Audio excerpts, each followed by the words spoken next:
Let's go. See ya. What better?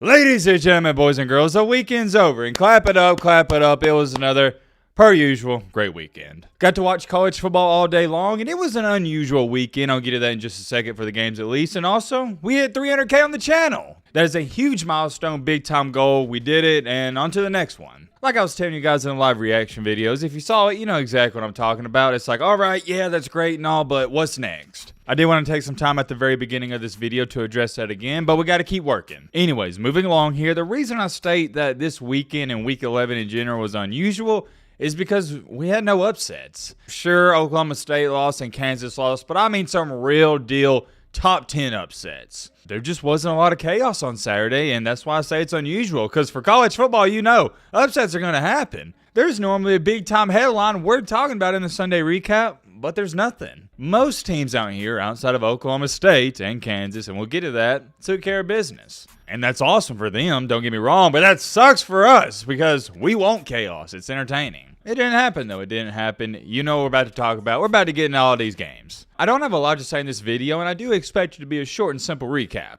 If I can keep things short, sweet, and simple, that's what I'm going to do. And you already know we're going to start out with our 11 a.m. games first. And at 11 a.m., we had the big and highly anticipated top 10 matchup with Michigan and Penn State. I'm not here to talk about all the drama going on with Michigan. That's a different video for a different day. We're here to talk about the game. And I refuse to talk about this game for a long time because there's nothing to say. My preview was perfect. I said it at the beginning of the year. I've said it last week, the week before.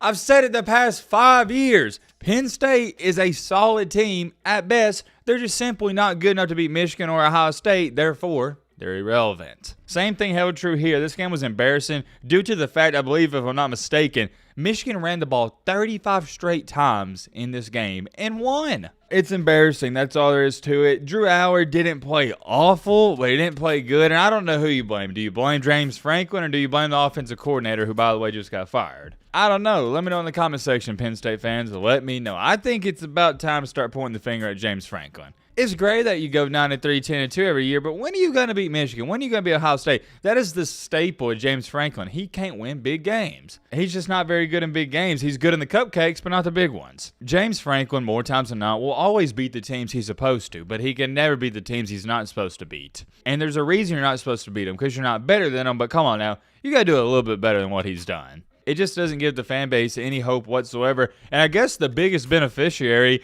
of the 12-team playoff is going to be Penn State because now, possibly, when you lose to Michigan and Ohio State next year, you can get in.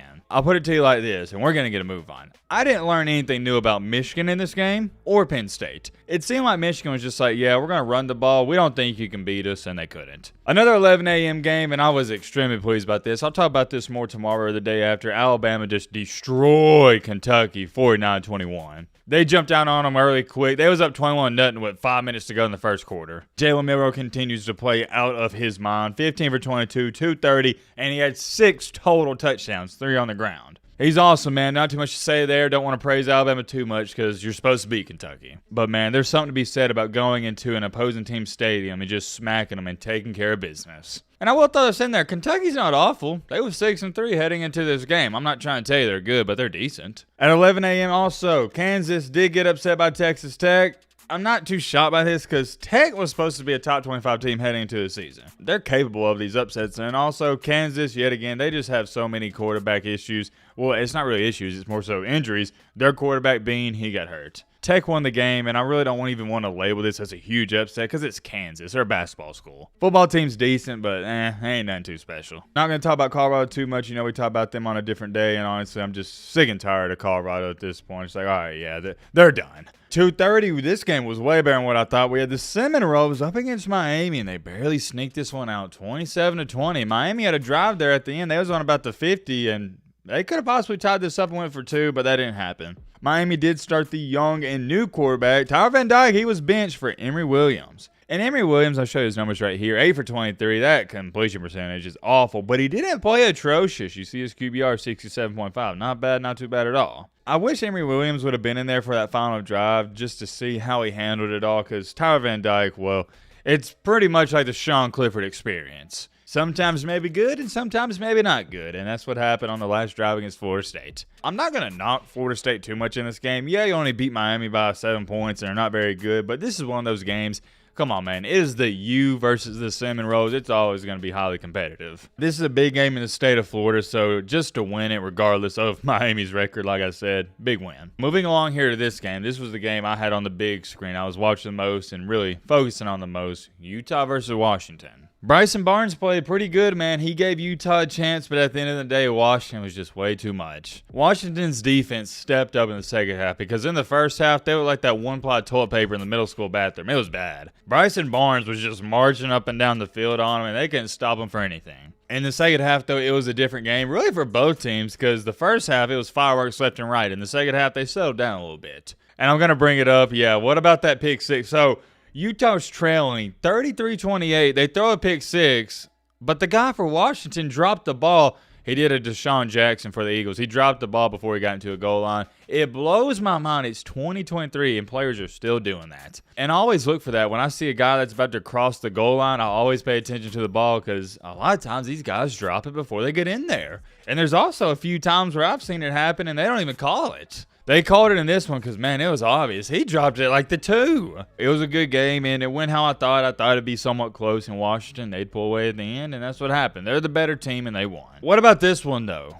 Completely shocked me. Missouri just beat the crap out of Tennessee 36-7. This game didn't make any sense to me because normally heading into a Tennessee game, what are we talking about? Oh, yeah, Joe Milton, he's the X factor. Well, Milton outside that pick six at the end, but it didn't matter. The game was already over. He played pretty good. Joe Milton wasn't the problem on Saturday, and Tennessee fans, I think even most of y'all would agree with that. Tennessee has a team problem. This team is just not that good. There's something off about this team. I don't quite know what it is, but something is missing, and there's something not clicking. The offense is struggling mightily. They didn't even score in the second half of the Bama game. They scored 7 points in this game, and also, of course, the defense, not very good either. And why I say something seems off is because it's a weird combination because Tennessee will have spurts where they look like a top 5 offense in the country, and then they'll also have dry spells where they can't score. They can't even get a first down. I really don't know what's going on, and it is a baffling situation, at least for me, to try to evaluate. If you have any idea of why, or just a slight idea of why Tennessee has been struggling so much, please let me know. I'm not shocked that Missouri played as good as they did. I just thought Tennessee would match that, and they didn't. Missouri played their B+ or A game, and Tennessee played their D+ game. You hate to see it, man. You hate to see it. Also, like I said, UCF just completely stomped Oklahoma State. What happened there? What happened? And what about this? Maybe, you know what? Let me know in the comment section. Should I start throwing some more respect on Iowa's name? Because holding Rutgers is 0 points, granted it's Rutgers, but winning 22-0, that does impress me a little bit. Iowa's now sitting at 8-2. It's not fancy. It's nothing attractive to look at, but they win games. That's all they do. They win games. I don't know, man. Maybe I should be okay with Iowa being in the top 25. Maybe I've been a little too harsh on them. Don't get it twisted. They still play in the sucky and sorry Big Ten, but maybe they're a little bit better than what I've given them credit for. Heading on to our night games, we had the big-time, prime-time matchup with Oak Kirby Smart in Georgia versus the Lane Train in Jackson Dart. Whew. What about this one, man? What about this one? Heck, I thought it was going to be good. Ole Miss on their opening drive marches up and down the field, scores 7 points, and after that, just wasn't much of a game. Yeah, they held close there for a little bit, but after halftime, game was over. And even heading into halftime, even though they got the interception at the end and held Georgia no points, it's 28-14, I was still telling myself, yeah, I just don't think Ole Miss can keep up because I knew Georgia was going to come out in the second half and wear them down, and that's what happened. I could go on and on all day about Georgia. Y'all saw my live reaction video. They're good. Really good. That's all I know to say. I don't want to sit up here and praise them because you guys know how good Georgia is if you got 2 eyeballs. They weren't just better than Ole Miss on Saturday night. They were 8 times better than Ole Miss. And the funny thing about it is I didn't even think Ole Miss played that bad. You would think, if you look at the score here, Jackson Dart had a couple interceptions. Maybe Georgia got a scooping score or a couple scooping scores at that. And no, it's just Georgia was better than Ole Miss by a lot. Simple as that, and that is the entire mantra of this video. Let's keep it simple, short, and sweet. Moving along here, Oklahoma, yeah, they beat the crap out of West Virginia, but who cares? Oklahoma's irrelevant now. Season's already over. Ohio State, They killed Michigan by 35. I didn't even preview that game because Michigan State is awful. Nothing to be talked about there. Marvin Harrison Jr. did have 3 touchdowns, by the way. He should be invited for the Heisman Trophy ceremony. And what about this sneaky good game? Texas and the Sartonado. They can't stay out of these close games. They barely sneaked by the Horned Frogs 29-26. Man, I was hoping TCU would get that stop. If you watch this game, at the end of the game, TCU had Texas. I think it was 3rd and 11, and Quinn Ewers throws up a 50-yard bomb to A.D. Mitchell. I just wanted to see TCU with a chance because all they needed a field goal to get to overtime. And Texas, storyline for this game and the remedy is the same one as the previous ones. They were up by 20 points, and yet again, they let these other teams come back and overcome the deficit. And if they keep doing this, eventually they're going to lose. You can't keep allowing these teams to run off 20 points in the second half and expect to get away with it. You're playing with fire. And like my granddad always told me, he said, Matthew, you keep playing with that fire, son, you're going to get burnt. They'll get burnt. Trust me. It'll come. That is if they keep playing with fire. They need to get out there when they get up by 20, 25, 30 points, step on the team's necks and throats. But they didn't do that. Quinn Ewers, he came back, and I thought with him coming back, they'd blow out TCU, but that wasn't the case. TCU fought to the end with, by the way, another backup quarterback. Their starter at the beginning of the season, he's not playing. They got a freshman back there that goes by the name of Josh Hoover, and he was giving it his best shot at the end of the game. Like I was touching on, I was wanting to see him get the ball back at the end, but it didn't happen. In Texas, they ran out the clock. Good game, though, good game. I was glad to see a close one because we didn't have any close games going on. Georgia's beating the crap out of Ole Miss and many more. Also at night, we had LSU beat the crap out of Florida. And the only reason I'm bringing this game up because it's really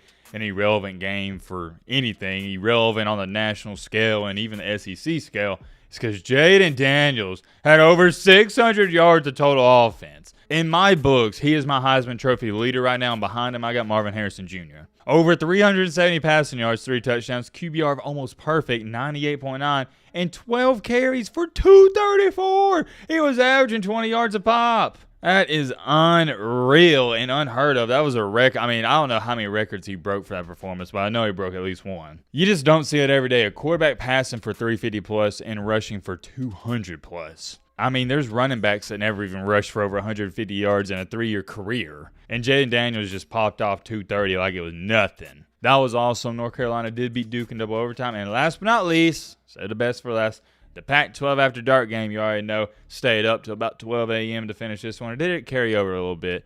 I think it might did. Well, it's besides the point. The point is, we got Caleb Williams and Lincoln Riley up against Bo Nix and Oregon. Game went how I thought. I thought USC give them a run for their money because they got Caleb Williams. You can't count them out, but Oregon is the more physical team and overall the better team. Bo Nix was Bo Nix. I expected him to go out here and ball out against this miserable USC defense, and he did just that. 23 for 31, 400 yards. Yes, 400. 4 touchdowns, QBR of 96. I don't want to sit up here and sound like a broken record player. You know what I'm about to say. USC's offense, yeah, they're okay, but it's just the defense, man. They can't overcome it. You're not going to win many games even giving up 36 points, and that was one of their better performances this year. Lincoln Riley's a fraud, and I don't care. He can have the best offense in the country or one of the best, but it amounts to a hill of beans because your defense is awful. Until he starts taking defense seriously, number one, he's not just going to be a fraud, but he's going to be an absolute joke. He's turning into the new Jimbo Fisher, who, by the way, got fired. We'll talk about him tomorrow. But yeah, that is it. That is the Week 11 recap. I know it wasn't a lot, but there wasn't a lot going on, to be honest. I enjoyed it. Trust me, I enjoy college football every single week. And anytime I can sit down at 11 a.m. to 1 a.m. the following morning and watch college football, that is a dream day for me. Wasn't too many upsets, though, and I know eventually they'll come because there's got to be some chaos brewing. However, I'm extremely curious. Let me know your thoughts down below. But